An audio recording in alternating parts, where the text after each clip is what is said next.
Hello friends, आज की इस वीडियो में हम बात करने वाले हैं राजनीतिक व्यवस्था। हम देखेंगे ऋग्वैदिक काल और उत्तर वैदिक काल में राजनीतिक व्यवस्था में किस तरीके से अंतर पाया जाता है। तो फ्रेंड्स वीडियो को स्टार्ट करते हैं। तो देखिए फ्रेंड, फर्स्ट पॉइंट पे अगर हम बात करें ऋग्वैदिक काल में, तो फ्रेंड यहाँ पर क्या था फ्रेंड, राजनीतिक व्यवस्था जो थी वो कबीलाई संरचना पर आधारित थी। काय पर? कबीलाई संरचना पर आधारित थी।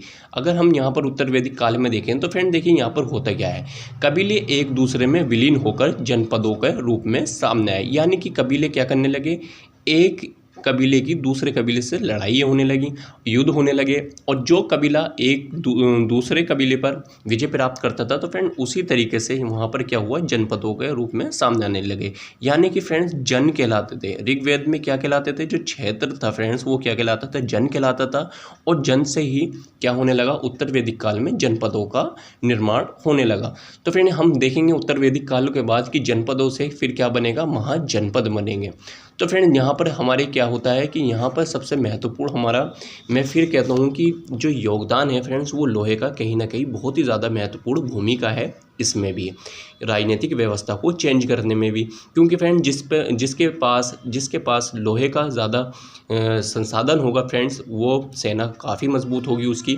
तो फ्रेंड यहाँ से होने क्या लगा कि ऋग्वेद में कबीलाई संरचना पर आधारित थी। तो फ्रेंड कबीलाएँ एक दूसरे पर क्या करने लगे, आक्रमण करने लगे, जिससे जन का निर्माण हुआ। फिर हम उत्तर वैदिक काल में आते आते देखते हैं कि जन से जनपदों का निर्माण होने लगा। यानी कि जन एक दूसरे के खिलाफ क्या करने लगे, युद्ध लड़ने लगे।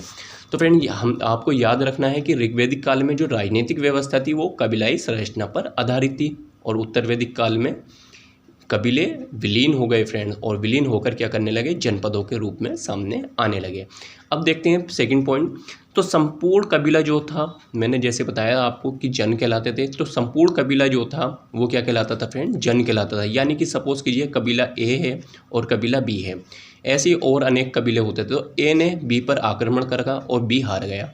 तो फ्रेंड ये जो कहलाया, ये जो क्षेत्र कहलाया, फिर वो क्या कहलाता था फ्रेंड, वो जन कहलाता था। आई होप आपको ये बात समझ में आ गई होगी।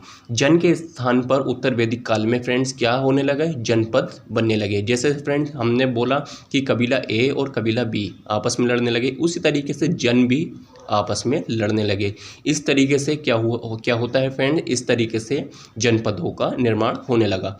अब देखिए इसमें जो सबसे महत्वपूर्ण है फ्रेंड्स राजनीतिक व्यवस्था में, जो राजा होता था फ्रेंड्स, राजा जो होता था वो पूर्णतः स्वतंत्र नहीं होता था फ्रेंड्स।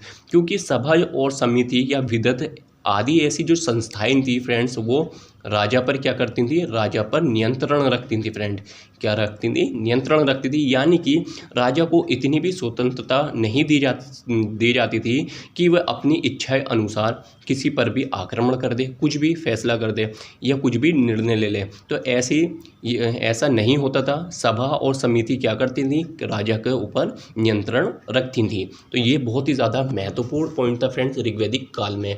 अगर हम देखें फ्रेंड तीसरा नंबर, पॉइंट नंबर 3 उत्तर वैदिक काल में, तो सभा तथा आदि संस्थाएं जो थी फ्रेंड वो राजा पर क्या करती थी, राजा पर नियंत्रण कम करने लगी।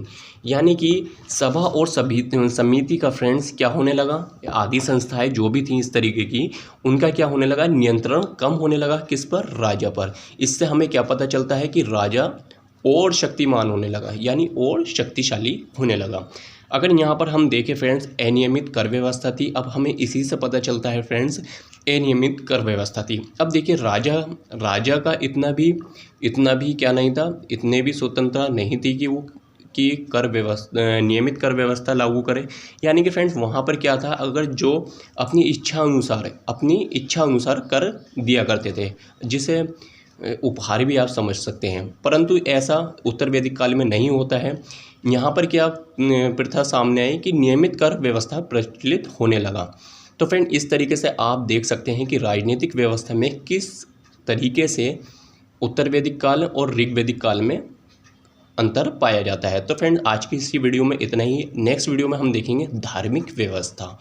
तो फ्रेंड अगर आपको वीडियो अच्छी लगे हो तो प्लीज़ वीडियो को लाइक करें, शेयर करें एंड चैनल को ज़्यादा से ज़्यादा सब्सक्राइब करें।